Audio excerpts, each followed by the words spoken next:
ایک مرتبہ حضرت موسیٰ علیہ السلام اللہ سے ملاقات کے لیے جا رہے تھے۔ ایک جگہ ان کو پتھر سے رونے کی آواز آئی تو اس نے پتھر سے پوچھا، تم کیوں رو رہے ہو؟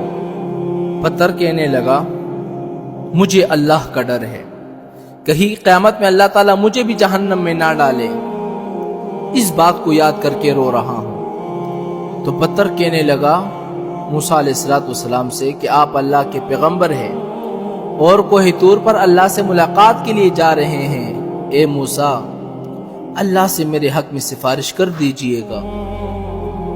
حضرت موسیٰ علیہ السلام نے اس کو تسلی دی اور کہا کہ اس وقت میں اللہ تعالیٰ کی بارگاہ میں جا رہا ہوں، اللہ سے دعائیں کر کے تیری بخشش کرا دوں گا۔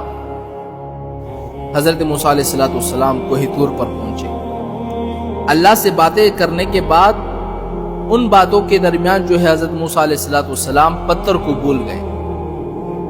اب دیکھیں اللہ کی رحمت، قربان جاؤں کہ جب واپس ہونے لگے نا تو اللہ تعالیٰ نے کہا کہ اے موسیٰ تم اس پتھر کو بھول گئے، کیا تم نے اس سے سفارش کا وعدہ نہیں کیا تھا؟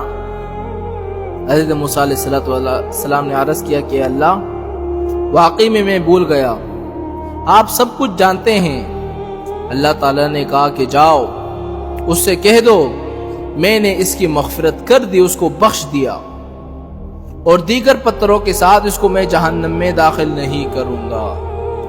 حضرت موسیٰ علیہ السلام خوشی خوشی واپس آئے اور اس کو خوشخبری سنا دی اور چلے گئے۔ پھر کچھ دنوں کے بعد حضرت موسیٰ علیہ السلام کو کوہ طور پر جانا تھا، اسی راستے سے جا رہے تھے، دیکھا کہ وہ پتھر پھر رو رہا ہے، کہنے لگا کہ میں نے تجھ کو خوشخبری سنا دی تھی، اللہ کا پیغام بتا دیا تھا کہ اللہ تجھ کو جہنم میں داخل نہیں کرے گا، پھر اب کیوں رو رہے ہو، کیا بات ہے؟